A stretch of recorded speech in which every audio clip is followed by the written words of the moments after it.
안녕하세요. 연천군 청소년 육성재단 유중원입니다. 오늘은 청소년 지도사 면접 특강 7번째 특강으로 청소년에 관련된 전문 지식과 그 응용 능력, 기타 문제 첫 번째 시간인데요. 중복되는 문제들이 있으니까 그런 문제들을 빨리빨리 스킵하면서 가서 보시면 될 것 같아요. 자, 첫 번째 문제, 청소년 지도사와 사회복지사의 차이점은 무엇인가?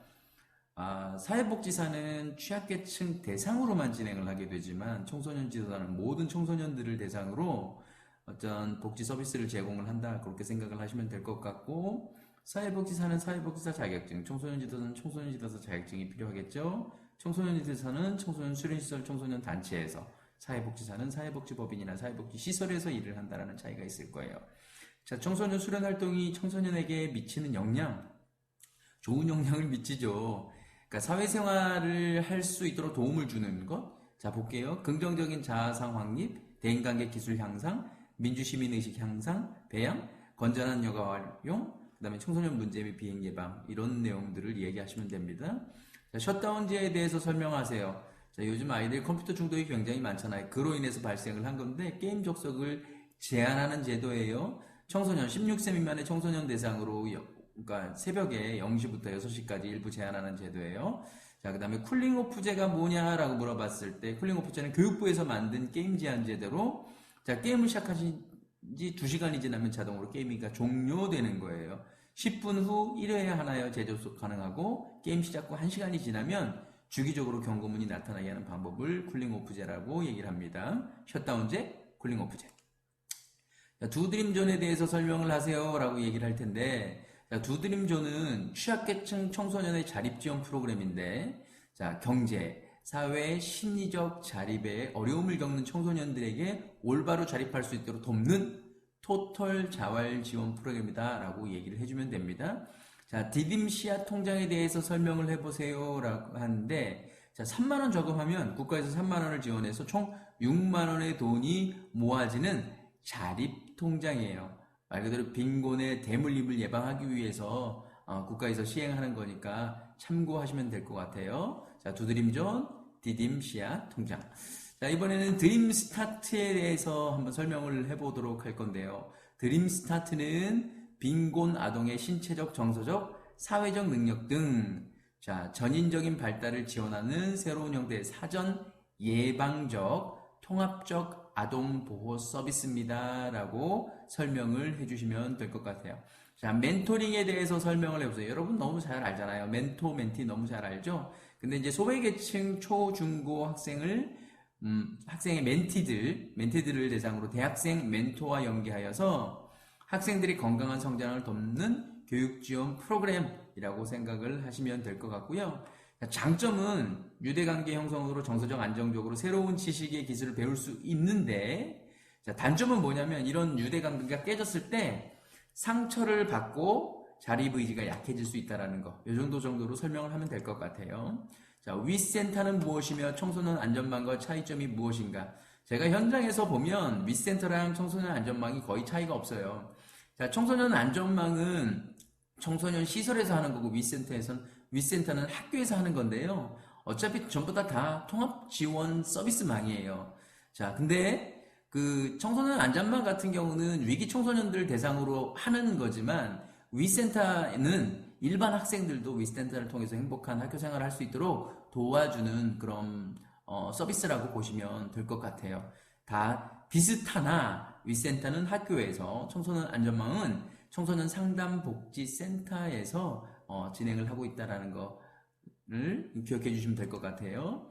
자, 윗센터와 청소년 안전망의 차이점이 무엇인가? 아까 얘기했어요. 자, 근데 청소년 안전망은 여성가족부, 윗센터는 교육부. 자, 그 다음에 청소년 안전망은 학교 밖에 있는 청소년들. 자, 그 다음에 윗센터는 학교로 복귀된 학교 학생뿐만 아니라 일반 학생들을 대상으로 한다라고 이야기했죠. 자, 참고해서 보시고요. 자, 그 다음에 지역아동센터란 무엇이며 그 문제점과 개선점을 얘기해 보세요. 자, 지역아동센터가 전국 읍면 동단위 지역사회에 있고 지역 밀착형 아동복지시설이에요. 근데 여기서도 다양한 서비스를 제공하는데 이제 한 가지 문제는 아동의 연령대가 굉장히 넓어요. 말 그대로 좀 어린아이부터 고등학생까지 굉장히 이제 연령대가 폭이 넓다 보니까 일정한 교육을 하거나 전문적인 교육을 하는 게 굉장히 많이 힘들어요. 그리고 재정적으로 워낙 개수가 많다 보니까 나라에서 지원하는 것도 한계가 있기 때문에 재정적으로 굉장히 많이 좀 어렵다라는 그런 생각이 좀 들고요. 아까도 얘기했듯이 어떤 교육의 질적인 면이나 서비스의 질적인 면에 있어서 아주 양질의 것들을 제공하기가 조금 힘들지 않을까라는 그런 생각이 듭니다. 지역 아동센터가 이런 문제를 가지고 있어요. 자, 청소년 안전망은 무엇을 얘기를 하는가? 자, 그리고 누가 운영을 하고 있는가? 아까도 설명을 했듯이 청소년 안전망은 청소년 상담복지센터로 운영을 하고 있죠. 그쵸? 그 다음에 학교, 교육청, 경찰, 그 다음에 쉼터, 의료기관 등 여러 기관을 연계해서 하나의 네트워크, 안전망을 구성을 하는 건데, 지역사회에 있는 위기 청소년을 위해서 원스톱으로 맞춤형 서비스를 제공하는 시스템을 얘기하는 거예요. 자, 그 다음에 청소년 유해 환경에 대해서 설명을 하세요. 자, 유해 매체, 유해 물건, 그 다음에 유해 약물, 유해 업소. 자, 이런 것들이 전부 다 유해 환경이라고 보시면 되고, 세부적인 내용을 한번 읽어보시면 될 것 같아요. 청소년 유해 환경을 감시하는 것은 어떤 것이 있는가? 이제 YP라는 것이 있는데, 그 청소년 유해 환경 감시단, 그러니까 청소년 스스로 어떤 유해 환경을 감시하는 건데 스스로 보호할 수 있도록 분별력과 조절력을 길러주는 청소년 보호 프로그램입니다. 이건 뭐 자기주도적 학습 활동으로 볼 수도 있어요. 아까 유해 환경에 어떤 정이 있었잖아요. 그런 것들을 감시하는 거라고 보시면 됩니다. 자, 도가니법에 대해서 설명을 해보세요. 자, 이거는 그 영화에서, 그러니까 유래돼서 만들어진 건데, 자, 장애인 여성과 13세 미만의 아동을 성폭행했을 경우 무기징역까지 처할 수 있도록 법을 개정을 했고, 공시시효도 아예 폐지를 해버렸어요. 자, 그 다음에 장애인 시설 종사자가 성폭력 범죄를 저지르면 가중처벌까지 줄 수 있다라는 내용이 법조항에 포함되어져 있다라는 거 참고해서 보시면 될 것 같아요. 성범죄자의 신상 공개는 어디까지 하는가? 성면, 주민등록상의 나이, 주소, 실제 거주지, 신체 정보, 사진, 성범죄 요지 공개, 여기까지 이렇게 공개를 하게 되고요. 성범죄 신상 공개 대상자는 아동 청소년 대상 성폭력범, 그 다음에 청소년 대상 성매수범, 청소년 대상 성매수 알선자, 그 다음에 아동 포르노 제작 수입 수출자, 그 다음에 아동 청소년 인신매매범 등이 그러니까 범죄 신상 공개 대상자가 되는 겁니다. 자, 블루존, 레드존, 스쿨존, 학교 환경위생 정화구역에 대해서 한번 설명을 해보세요 라고 얘기할 거예요. 뭐 하나 정도 물어보겠죠? 자, 블루존은 청소년들이 안전하게 활동할 수 있는 안전지대, 그러니까 블루존은 반경 200에서 500m 정도 된다라고 해요. 자, 그 다음에 레드존은요, 청소년 통행 금지 구역이에요. 청소년 유해 환경 밀집 지역으로 윤락과 뭐 청소년 유해 업소가 밀집한 지역을 자치단체장이 의무적으로 지정하도록 되어져 있는데요. 이런 것을 우리가 레드존이라고 얘기를 해요. 자, 그 다음에 스쿨존이 있는데 어린이 보호구역으로 초등학교 및 유치원 정문에서 반경 300m 이내 주로 통학로를 주변으로 하는데 운행 속도가 30km로 제한되어져 있어요. 요즘 무슨 법이 통과돼가지고 이거 벌금도 되게 높던데. 자, 그다음 다음은 학교 환경 위생 정화구역이에요. 절대 정화구역과 상대 정화구역이 있는데 학교 경계선으로부터 200m 전까지인데 절대 정화구역은 50m, 그 다음에 상대 정화구역은 200m까지인데 주변에 이런 것들을 설치할 수 없다라는 것이 법으로 정해져 있어요.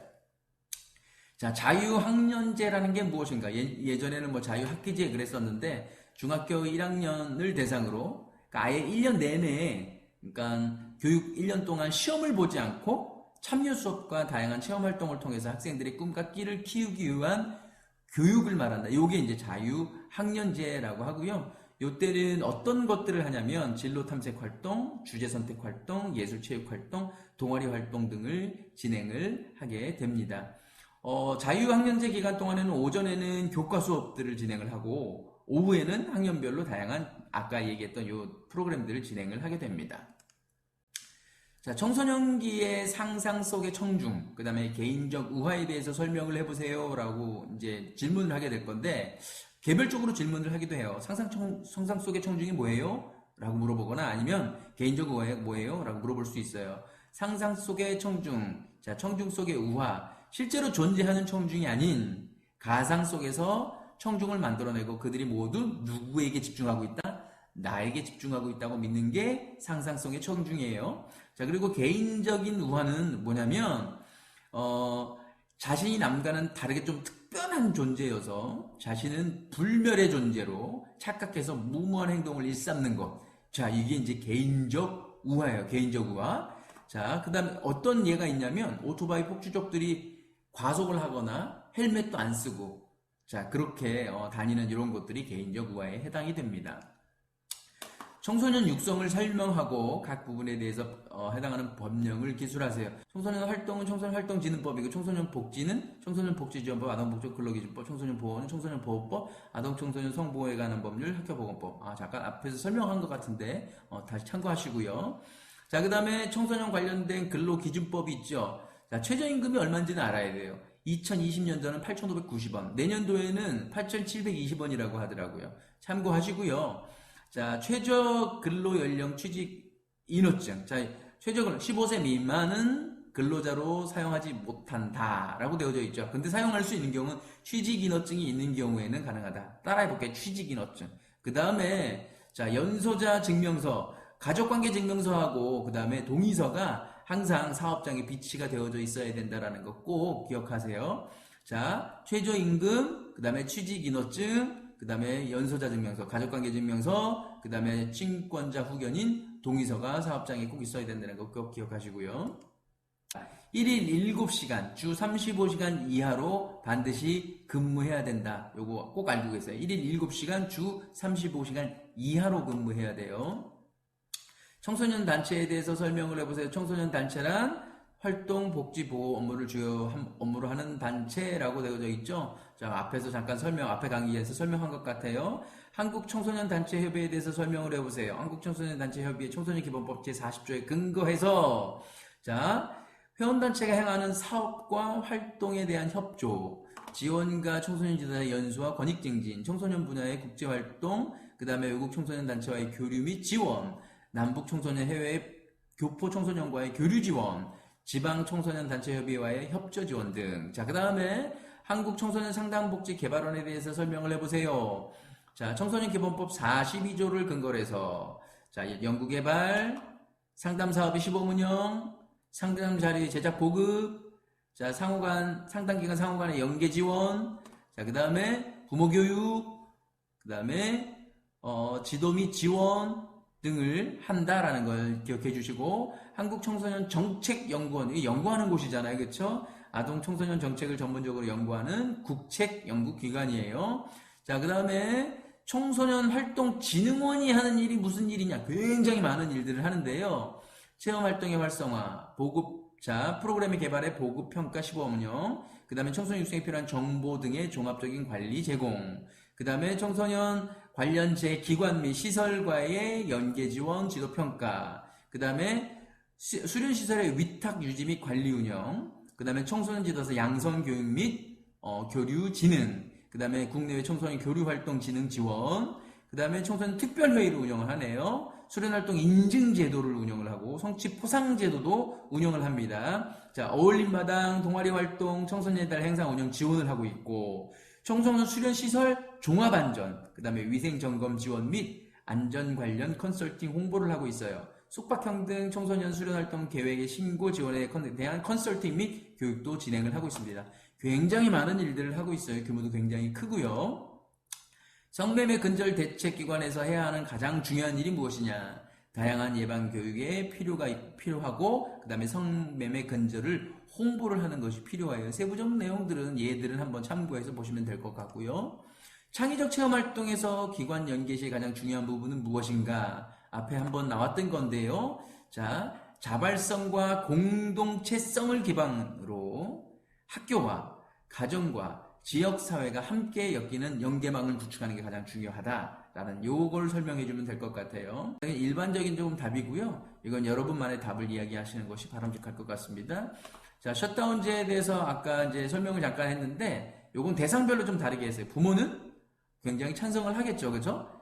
게임 업체는 정말 싫어하겠죠. 학생도 싫어할 거예요. 왜냐하면 게임할 시간이 줄어드니까. 이런 마음들을 갖는다라는 거 이해하면 될 것 같고요. 지금까지 경청해 주셔서 감사합니다.